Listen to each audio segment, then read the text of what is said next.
بسم الله الرحمن الرحيم.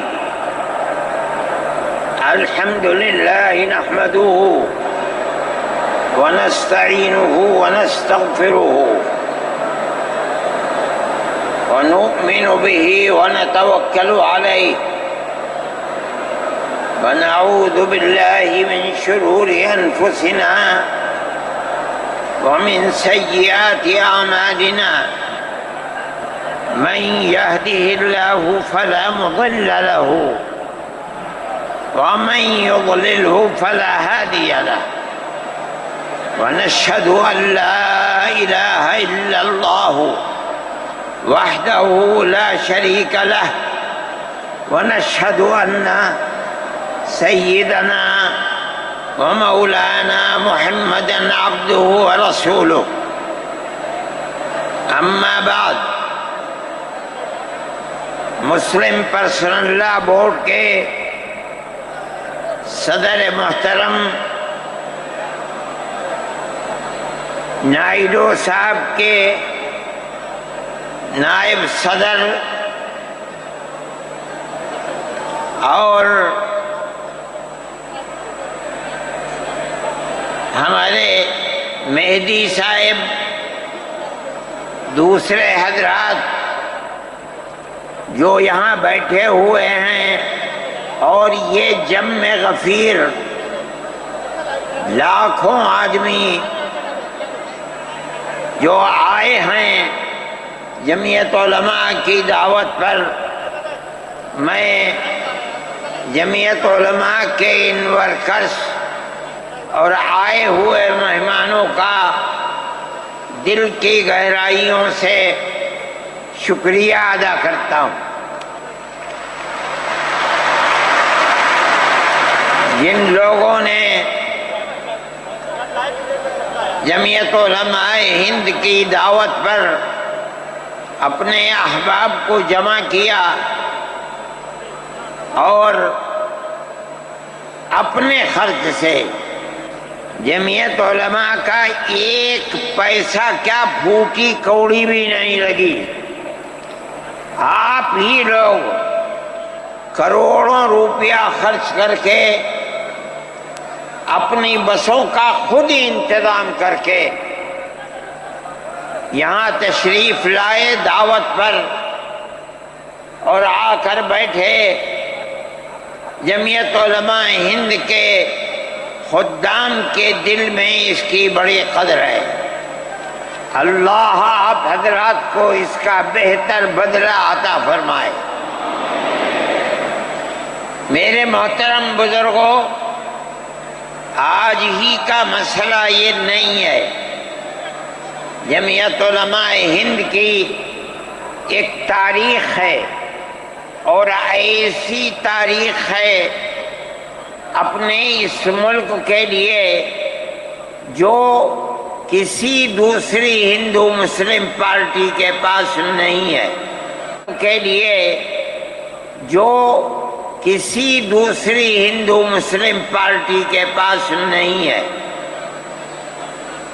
علماء نے اس ملک کی آزادی کے لیے، اگر آپ ان کی تاریخ کو پڑھیں گے تو آپ کو اندازہ ہوگا کہ ان کی اس ملک کی آزادی کے لیے قربانیاں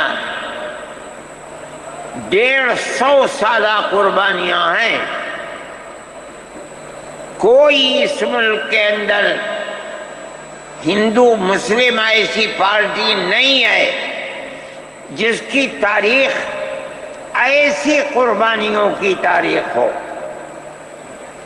حضرت شاہ عبدالعزیز صاحب محدث دہلوی نے 1803 میں آواز بلند کی تھی کہ ہمارا ملک غلام ہو گیا، اس غلام ملک کو آزاد کرانا اس ملک میں بسنے والے ہر مسلمان اور ہر شخص کا فرض ہے.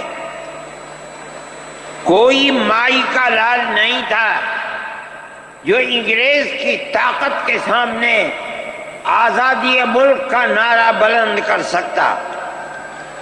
ایک مسلمان عالم دین نے اسی دلی کے اندر اس نعرے کو بلند کیا، اس کی جائیداد قرق کر لی گئی، اس کے مدرسے کو دفن کر دیا گیا، اس کو دلی بدر کر دیا گیا۔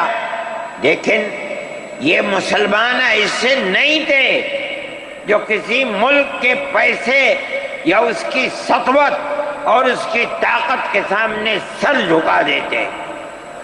جو انہوں نے اپنا موقف اختیار کیا تھا پتھر کی چٹان کی طرح، اسی طرح اس موقف کے اوپر کھڑے رہے۔ سب سے پہلا جہاد سن 1932 کے اندر ہوا، ہندوستانی لوگ تو جانتے بھی نہیں، اور اس کے اندر لوگ مر گئے، ختم ہو گئے۔ شاہ عبدالعزیز صاحب کے رشتے کے، ان کے قریب، ان کے اولاد میں شاہ اسماعیل شہید اور رائے بریلی کے شاہ احمد شہید، دونوں کے دونوں ختم ہو گئے، شہید ہو گئے بالا کوٹ کے میدان میں۔ لیکن پیچھے نہیں ہٹے۔ وہ لوگ جو بچ کر آئے تھے سن 1857 میں پھر جہاد کر دیا، اور اس کے اندر صرف اسی دلی کے اندر 33,000 مسلمان شہید کیے گئے، اور لال قلعے سے لے کر جامع مسجد تک درختوں کے اوپر ان کی لاشوں کو لٹکا دیا گیا۔ یہ مسلمان کی تاریخ ہے، علماء کی تاریخ ہے۔ بتائیں کون ہے جس کی زندگی کے اندر یہ تاریخ مل سکتی ہے؟ میں کہتا ہوں، لاکھوں آدمی کے سامنے کہتا ہوں، کوئی مائی کا لال ہے جس نے اس ملک کی اس طرح خدمت کی ہو جس طرح مسلمان علماء نے خدمت کی ہے؟ میرے بھائی، جمعیت علماء انہی مجاہدین کی بنائی ہوئی جماعت ہے۔ ہم تو ان کے جوتے سیدھے کرنے والے ہیں۔ ہمارا کیا کام ہے؟ ایک ہی کام ہے کہ انہوں نے جو جمعیت کی بنیاد کے اندر ہندو مسلم اتحاد اور ملک کے ہر بسنے والے کو ایک پیغام دیا تھا پیار و محبت کا، ہم اسی پیغام کو لیے بیٹھے ہوئے ہیں۔ ہمارا کام صرف اتنا ہے۔ دنیا توڑنا چاہتی ہے، حکومتیں برباد کرنا چاہتی ہیں، فرقہ پرست ذہنیت آگ لگانا چاہتی ہے، یہ نعرہ دینا چاہتی ہے کہ ہندو الگ، سکھ الگ، مسلمان الگ۔ ہم کہتے ہیں نہیں، ہندو مسلم سکھ عیسائی بھائی بھائی۔ یہ ہمارا پیغام نہیں ہے، ان بزرگوں کا پیغام ہے جنہوں نے پھانسیوں کے تختوں کو چوما، اپنے اس ملک کے لیے چوما ہے، اس کی آزادی کے لیے چوما ہے۔ اس ملک کے اندر یگانگت اتحاد جس کو آج آگ لگایا جا رہا ہے، ہمارے بزرگوں نے اسی اتحاد کے لیے اپنی قیمتی جانوں کو قربان کیا ہے، اور ان کا مقصد یہ تھا کہ ملک آزاد ہو جائے۔ حکومت ایسی بننی چاہیے جو حکومت سیکولر حکومت ہو، کسی کا حق نہ جائے۔ کانگریس اس لیے نہیں بنی تھی، یہ 1803 کی آواز ہے کہ ملک غلام ہو گیا، جہاد کرنا فرض ہے۔ کانگریس کا تو وجود بھی نہیں تھا۔ کانگریس تو 28 دسمبر 1985 کو بنی ہے، اور اس کا پہلا اجلاس بمبئی کے اندر ہوا ہے۔ آپ لوگ سمجھیں اس کو، کانگریس ملک کو آزاد کرانے کے لیے نہیں بنی تھی۔ کانگریس کی تجویز موجود ہے۔ وہ کہتے ہیں کہ ہندو مسلم ملک کے بسنے والوں کی اس جنگ و جدال سے دو جہاد سن 32 کا 1857 کا اس جہاد کے نتیجے میں جو برطانیہ کی حکومت اور ہندوستان کی حکومت میں دوری پیدا ہو گئی ہے، کانگریس کا مقصد تھا کہ اس دوری کو ختم کر دیا جائے، ملک کو اپنے گردن سے زنجیر غلامی کی نکال کر توڑ دیا جائے۔ کانگریس کا مقصد نہیں تھا۔ میں آپ سے کہتا ہوں یہ بات ہے اور کانگریس کی تجویز میں موجود ہے، کوئی اس کی تردید نہیں کر سکتا۔ کسی نے حضرت گنگوہی رحمت اللہ علیہ سے پوچھا کہ ایک جماعت بنی ہے جو ہندوؤں نے بنائی ہے انگریز کے ساتھ مل کر، کیا مسلمان اس جماعت میں شریک ہو سکتا ہے؟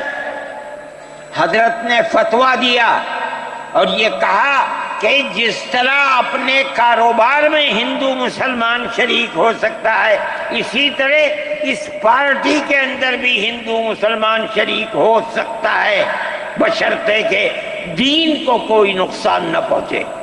اس فتوے کا نام ہے نصرت الابرار، جو پرانی مکتبیں ہیں، لائبریریاں ہیں، یہ آج بھی وہاں موجود ہے۔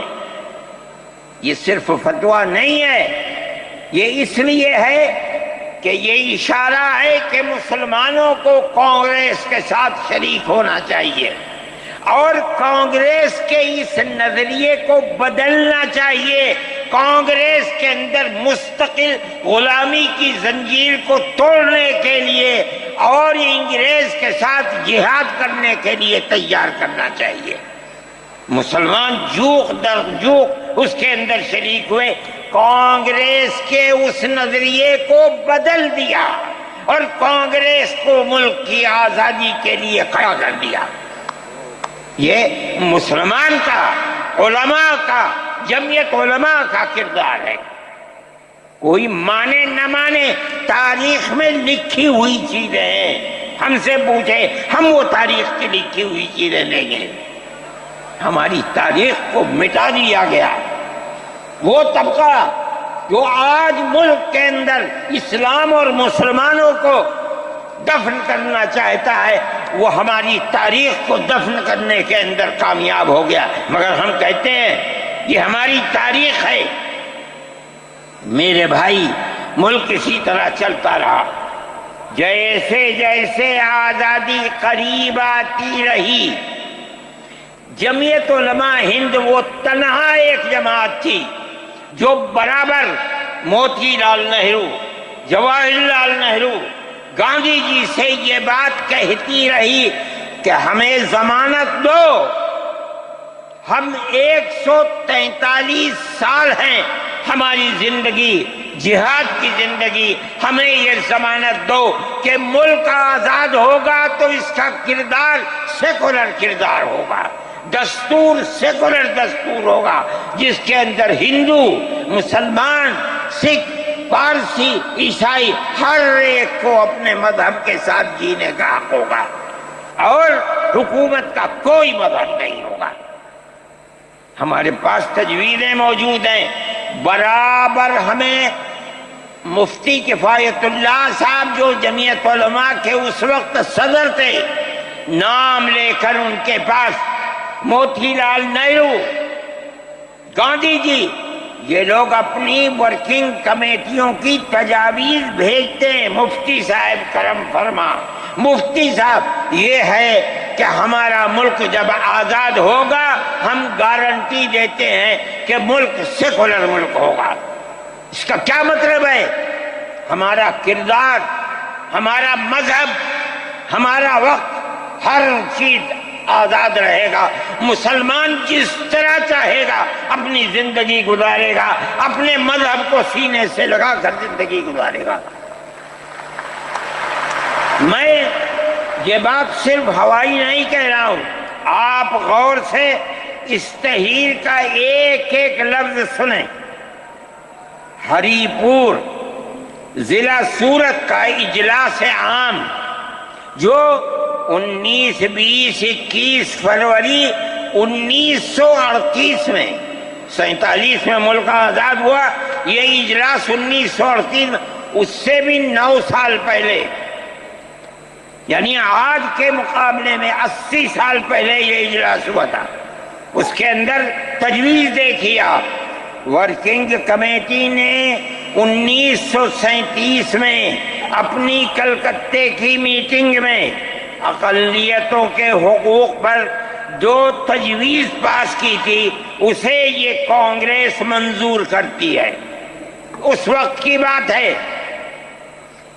اور نئے سرے سے اعلان کرتی ہے کہ ہندوستان کی اقلیتوں کے تمدنی، مذہبی اور لسانی حقوق کی حفاظت کرنا کانگریس کا پہلا فرض اور بنیادی پالیسی ہے، تاکہ حکومت کی کسی بھی ایسی اسکیم میں جس میں کانگریس شریک ہو، اقلیتوں کو ترقی اور نشو و نما کا زیادہ سے زیادہ موقع مل سکے۔ آپ الفاظ پر غور کیجئے، اور وہ قوم کی سیاسی، اقتصادی اور کلچرل زندگی میں پورا حصہ لے سکے۔ اس کے بعد اس بنیاد پر مسلمانوں کو مطمئن رہنا چاہیے کہ آزاد ہندوستان کی حکومت میں ان کا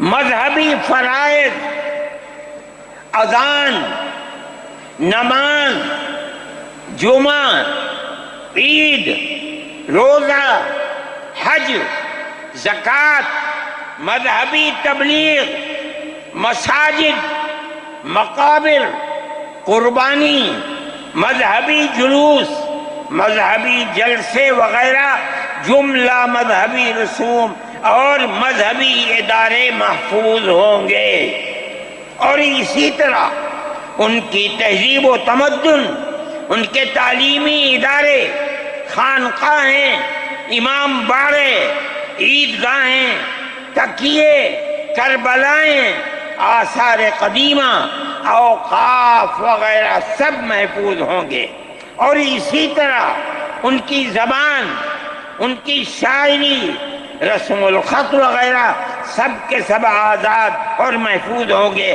کسی پر کوئی رکاوٹ اور قید نہ ہوگی۔ جو میں آپ سے کہہ رہا ہوں، آپ دیکھیے، یو پی کانگریس کا شائع کردہ election board, National Herald press, Lucknow, 1946 کے اندر، شاید 10 فروری جو میں نے نقل کیا ہے وہ مٹا ہوا سا تھا، اس کے اندر یہ بلیٹن شائع ہوا ہے۔ میں کہتا ہوں کہ ہندوستان کی جمعیت علماء کے بار بار کھچوکے لگانے پر وعدہ کرو کہ ملک سیکولر ملک ہے، وہ وعدہ کرتے چلتے ہیں۔ میں آج آپ سے پوچھتا ہوں کہ اس میں سب سے پہلی چیز ہے کہ مسلمانوں کا مذہب اور مذہبی فرائض محفوظ رہیں گے۔ آج میں پوچھتا ہوں، ملک کی آزادی کو 70-80 سال ہو رہے ہیں، بتائیے کیا محفوظ ہے مسلمانوں کا؟ آپ مذہب محفوظ ہے مسلمانوں کا؟ کیا آپ نے مسلمان مذہب کا مسئلہ قرآن و حدیث سے ثابت ہے؟ آپ جو کچھ کر سکتے تھے آپ نے نکاح اور طلاق کے اندر کر دیا، مذہب کہاں محفوظ ہے؟ آپ کی حکومت اتراکھنڈ میں ہے، آپ یکساں سول کوڈ، یعنی کوئی تعلق مسلمان کا مذہب سے نہیں ہوگا، گورنمنٹ جو قائم کرے گی اس کے اوپر مسلمان کو چلنا ہوگا۔ کہاں کا سیکولرزم ہے؟ کیا مسلمان اس پر اطمینان کر سکتا ہے؟ آپ کی زندگی اور آپ کی حکومت کا بنیادی ناپاک پتھر یہ ہے کہ مسلمان کو اپنے مذہب سے آپ دور کر دیں۔ کیا آپ اسے قبول کریں گے؟ یہ آج کی حکومت کا یہ مسئلہ ہے۔ مذہبی فرائض کہاں کے آپ زندہ رہ گئے؟ آج آپ نے مسئلہ بنایا ہے کہ اتراکھنڈ کی ریاست اور شہروں کے اندر مسلمان جو 50 سال سے آباد ہے، آباد بھی نہیں رہ سکے گا۔ یہ آپ کا کردار ہے، یہ تصویر ہے اور ناپاک تصویر ہے، ہم کہتے ہیں۔ جس تصویر کو آپ پیش کر رہے ہیں یہ تصویر سیکولر دستور کی تصویر نہیں ہے۔ ہمارا آج کا یہ کنونشن سیکولر دستور کی حفاظت کے لیے ہے۔ کہاں ہے جی؟ کیا کر رہے ہو؟ اس ملک کو، ملک میں رہنے والوں کے لیے جہنم بنا رہے ہو۔ جمعیت علماء اس کو قبول نہیں کرتی۔ ہم تو کہہ رہے ہیں اس بات کو، کسی کی زبان اٹھتی ہو یا نہ اٹھتی ہو، لیکن ہم کہتے ہیں کہ جو ہو رہا ہے وہ ملک کو آگ لگانے کے لیے، دستور کو آگ لگانے کے لیے ہو رہا ہے۔ جمعیت علماء اسے قبول نہیں کرے گی۔ اگر جمعیت علماء نے اس بدترین حکومت جو یہ کہتی تھی کہ ہماری حکومت میں سورج نہیں ڈوبتا، جمعیت علماء نے کبھی اس کے سامنے سر نہیں جھکایا ہے، اس کے بعد ہم کس کے سامنے سر جھکائیں گے؟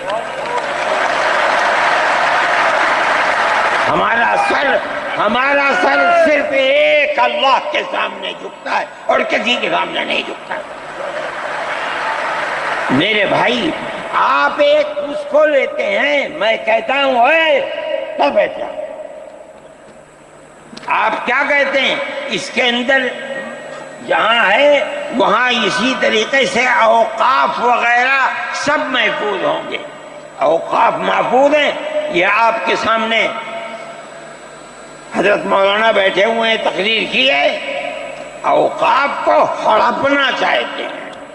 ہماری مسجدیں اسی دلی کے اندر 400 500 سال کی مسجدیں ہیں، جس میں جمعیت علماء کا دفتر بنا ہوا ہے، عبد النبی اکبر کے زمانے کی مسجد ہے۔ اور کتنی مسجدیں ہیں جن کے پاس اوقاف، اللہ اکبر، لاکھوں کروڑ کے اوقاف ہیں۔ جونپور میں جا کر کے دیکھو کیسی مسجدیں ہیں، دلی کے قرب و جوار میں دیکھو کتنی بڑی بڑی مسجدیں ہیں۔ ہندوستان کا وہ طبقہ جو ان مساجد کے اوقاف کو ہڑپ کرنا چاہتا ہے، کہتا ہے اگر کسی وقف زمین یا مسجد یا کسی بھی چیز کے کاغذات وقف کے نہیں آئیں اس کو وقف نہیں مانا جائے گا۔ کون 500 سال پرانے کاغذات لا کر کے پیش کر دے گا؟